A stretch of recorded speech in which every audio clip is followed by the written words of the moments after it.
Olá pessoal, eu sou a Carolina, professora de redação do nosso Polo de Guapimirim. Hoje, nosso tema de orientação especial, na verdade, são dois temas. Nós vamos falar sobre direitos humanos e cidadania e sobre ética e política. E como isso é importante para a construção do nosso pensamento enquanto cidadão, lógico, e também para a nossa prova do Enem e demais provas, ok? Então, cada professor que vai falar um pouquinho aqui para vocês vai trazer uma particularidade para a sua disciplina em relação a esse tema. E como na maioria dos nossos vídeos de orientação eu sempre abro, tocando um pouquinho na questão da redação mesmo, é importante falar sobre a questão dos direitos humanos, porque até 2017, desrespeitar os direitos humanos na redação, além de ser inverossímil, zerava a redação. Hoje, você não recebe mais zero se você ferir os direitos humanos, mas você tira zero na proposta de intervenção do Enem, que leva em consideração a questão também dos direitos humanos. Além disso, é importante ressaltar que os demais professores vão discutir mais a fundo sobre a diferença entre ética, política, moral e como isso está atrelado também à questão dos direitos humanos, a questão dos direitos de ir e vir, né? A questão perante a lei, perante a nossa sociedade, a questão de como devemos pensar sobre isso, como devemos discutir isso no nosso texto. Por isso é importante a gente prestar atenção nos demais discursos das outras disciplinas, porque a nossa redação ela é interdisciplinar, ou seja, nas várias áreas do conhecimento que a gente traz para a discussão, para a defesa do nosso pensamento, nós temos que levar em consideração também outras disciplinas e o que elas agregam para a nossa discussão. Então, por isso que hoje nós temos mais uma variedade de professores que vão falar a respeito desse tema, que vão discutir a respeito disso, e prestem atenção também na fala do professor José, que é de biologia, que vai falar um pouco sobre biologia, sobre ética na profissão, ok? Então, até mais. Olá, galera. Meu nome é Lara, sou a tutora de Geografia e hoje a gente vai falar de um assunto muito importante, né? E um debate que agora, principalmente durante essa época de eleição, começa a vir muito à tona, né? No nosso cotidiano, no nosso dia a dia. A gente comumente começa a ouvir falar mais sobre política. Porém, a gente precisa sempre raciocinar e pensar que a política ela não está apenas relacionada às eleições e à escolha, né, das representatividades políticas que a gente faz quando a gente exerce o nosso dever de votar. Enfim, a política ela está relacionada ao nosso cotidiano, ao nosso dia a dia, ela faz parte de nós, porque nós somos seres políticos. Então a gente precisa saber distinguir, né, e ter essa diferenciação dentro da nossa cabeça, que existe a politicagem e a política. E o que a gente faz cotidianamente, os nossos atos, o nosso corpo, os nossos gestos, eles são políticos. E claro, eles são permeados, né, por uma ética. Falando sobre política, ética e direitos humanos, o que eu gostaria sempre de deixar claro, frisar e dialogar com vocês é que nós não somos seres neutros. Todas as nossas escolhas, todas as nossas ideias, opiniões, concepções, elas passam, né, por um caminho. Então, quer dizer, esse caminho, ele não é um caminho de neutralidade, ele é um caminho permeado, né, por ideologias, enfim, opções que você vai construindo ao longo da vida. Então, você nunca pode se posicionar com neutralidade diante de uma situação, porque quando você se posiciona com neutralidade em uma situação de opressão, por exemplo, quando tem duas pessoas dentro de um conflito e uma está sofrendo uma opressão e você se posiciona neutro, você acaba se posicionando ao lado do opressor. Porque você não expõe a sua opinião e assim também acaba não se posicionando contra, né, aquela ideia de opressão. Então, obviamente que a gente não é, que a gente não é e não exerce uma neutralidade, nós não somos um peso morto, né, sobre a nossa sociedade, as nossas opiniões importam e elas precisam, né, sempre ser pensadas com ética e também pensando nos direitos humanos. E sempre relembrar, né, que nós somos seres políticos. As nossas atitudes, os nossos atos, as nossas falas, elas são políticas. A política ela não se limita apenas, né, a essas épocas de eleição e às escolhas das representatividades políticas. Nós somos seres políticos e nós exercemos a política cotidianamente.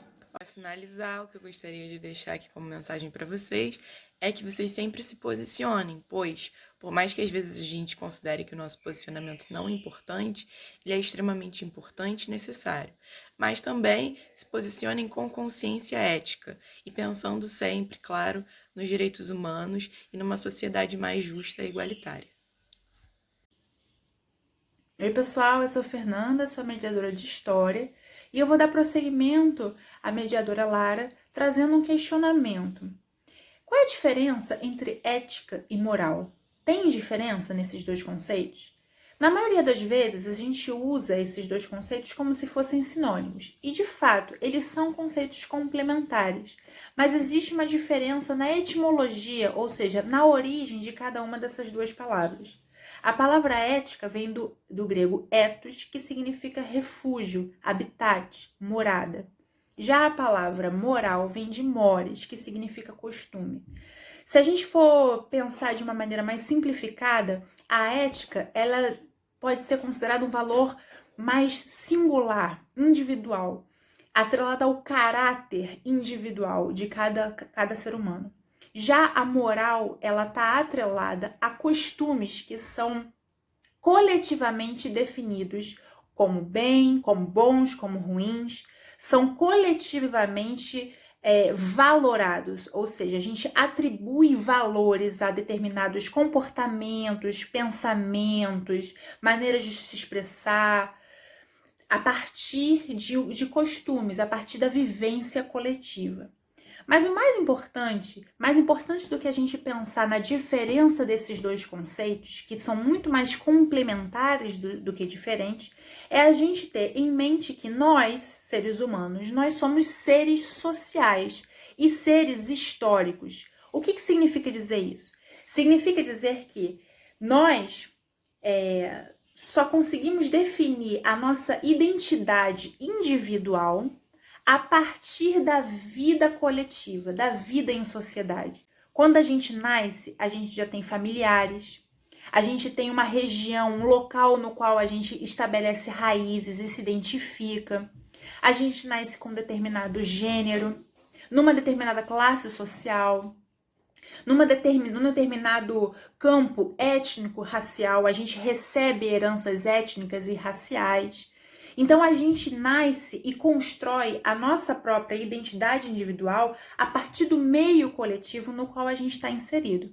Ser mulher hoje, numa sociedade contemporânea, num país ocidental como o Brasil, por exemplo, nascer mulher no século XXI, em 2020, no Brasil, é completamente de nascer mulher, por exemplo, na Arábia Saudita, mesmo no ano de 2020, assim como é diferente se nós vivêssemos na Idade Média. Ou seja, historicamente, alguns valores e o que é considerado socialmente, o que é socialmente considerado bom ou ruim, aceitável ou não, vai se modificando historicamente. Portanto, quando a gente nasce, a gente já recebe uma série de códigos de conduta estabelecidos coletivamente. E todos esses códigos, eles nos ajudam a definir a nossa própria identidade individual.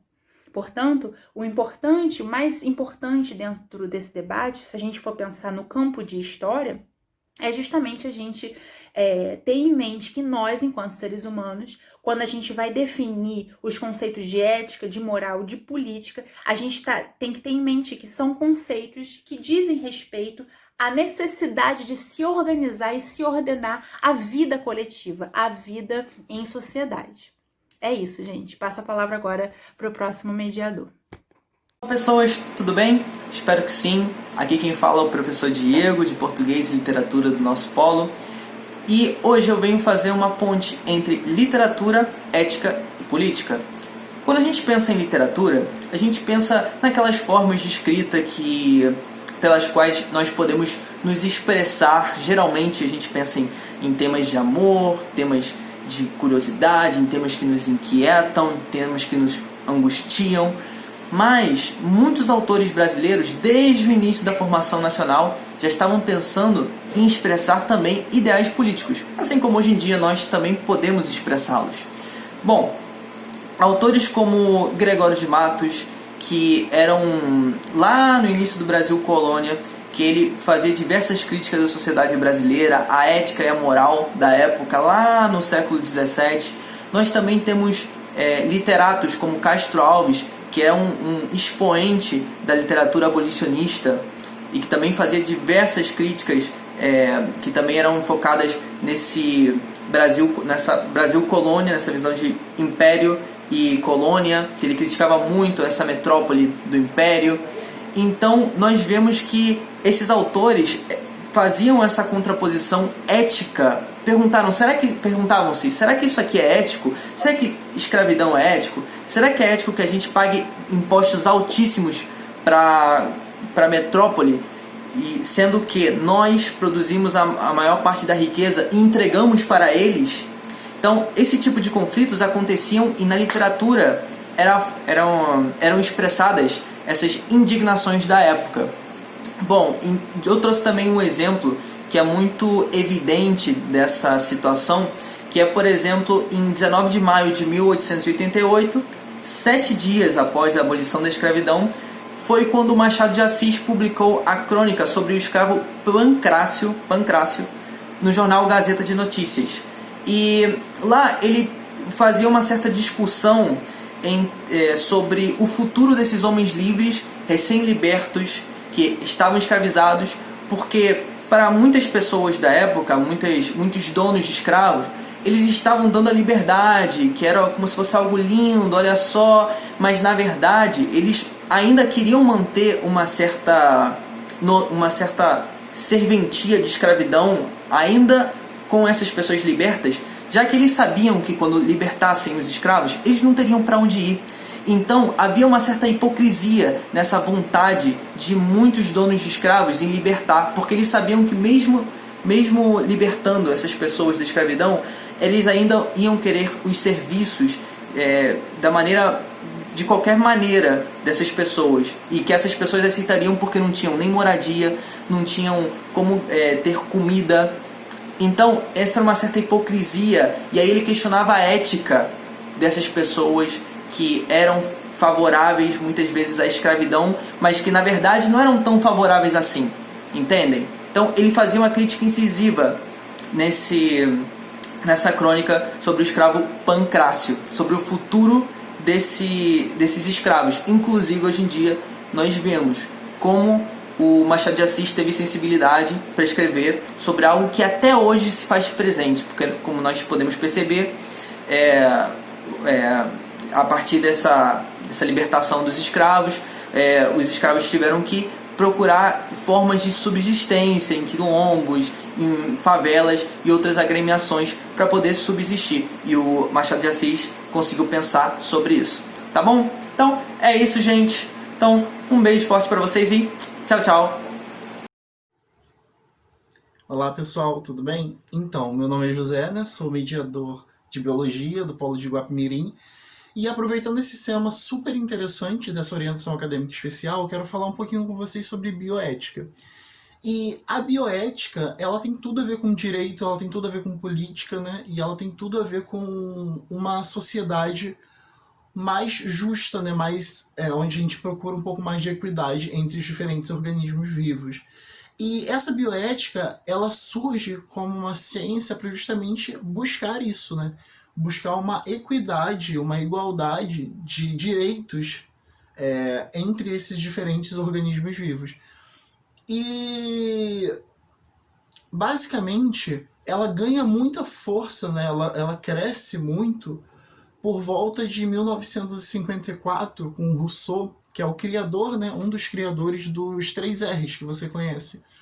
E quando a gente pega esses 3 R's para aplicar na prática, né? Quando a gente pega essa bioética na prática, a gente pensa que ela está tratando justamente desses direitos dos animais. Por exemplo, quando a gente fala que vamos reduzir o uso de animais em laboratório, em pesquisas laboratoriais, vamos substituir o uso de animais por células ou tecidos humanos. Então aí a gente está aplicando a bioética, né? Dois dos princípios dos 3 R's de Rousseau, substituição e refinamento, né? Redução, onde você tá entendendo que todos nós, como seres vivos, como animais que respondem a estímulos externos, né, temos tanta importância quanto. Isso ajuda a desconstruir um pouco desse antropocentrismo, né, dessa ideia de que o ser humano, o homem, ele é o ser vivo mais importante, né? A bioética ela faz com que a gente entenda que não é bem assim. Nós somos todos muito importantes e que, assim como não é justo fazerem experimentos em seres humanos, né, sem o acordo dele, sem o consentimento, sem que esse indivíduo aceite, também não é justo usar esses animais para produzir um cosmético, né, para produzir determinado fármaco, se você entende que isso pode fazer mal para ele, pode trazer prejuízos para ele. E a bioética não se restringe só nessa área laboratorial, mas ela vai para o campo também. Então, quando a gente pensa no uso de agrotóxicos, determinados agrotóxicos, que podem fazer muito mal, né, como o glifosato, por exemplo, que é permitido no Brasil, a bioética ela vai estar questionando isso também. Ela vai estar questionando o que a gente está comendo, o que a gente está se alimentando. Quando a gente pensa o que a gente está trazendo para nossa mesa, é algo que está fazendo bem pra gente ou é algo que está fazendo mal, entende? Então, a bioética ela é dividida nesses vários ramos. Nós temos a ética animal, a ética ambiental. Então, tudo isso para promover os direitos, né, que todos nós, como seres vivos, temos. Como o tempo é curto, não dá para aprofundar muito, claro, mas eu queria fazer essa apresentação e instigar um pouco dessa curiosidade em vocês, para que vocês venham para nossa live e a gente consiga conversar um pouco mais sobre esse tema, que é super interessante, tá bom? Então vou deixar agora o Eric falar mais coisas com vocês e a gente se encontra na live. Beijo grande. Tudo bem? Meu nome é Eric Campos, eu sou mediador de Química do Polo de Guapimirim e juntos, nós vamos encerrar o debate sobre essa orientação acadêmica, sobre ética, política, direitos humanos e cidadania. Como vocês puderam perceber por todo o debate, por tudo que foi dito pelos nossos mediadores, são assuntos de extrema relevância, não só para o vestibular, mas também para a nossa formação como cidadãos conscientes dos nossos direitos e deveres. Pensando nisso, no próximo dia 14 de novembro, sábado às 15 horas, nós teremos a live sobre esta orientação acadêmica, onde todos os mediadores estarão presentes e nós iremos discutir mais um pouco sobre estes assuntos, tá? E importante a participação de vocês, porque é um momento que vocês poderão falar, poderão expor a ideia de vocês, enriquecer cada vez mais o debate e desta forma, tanto nós mediadores quanto vocês estudantes, nós iremos aprender e construir cada vez mais, aprimorar os nossos conhecimentos sobre estes assuntos, tá? Então, o convite é feito para o próximo sábado, dia 14 de novembro, às 15 horas, tá? Fique atenta ao grupo do WhatsApp e ao Facebook, que nós vamos divulgar para vocês o link para vocês participarem da live com a gente, tá bom? Então, muito obrigado por assistirem essa orientação acadêmica, esse vídeo, e não percam a nossa live para a gente poder se aprofundar um pouco mais no assunto, tá certo? Um grande abraço, bons estudos e até a próxima. Tchau, tchau!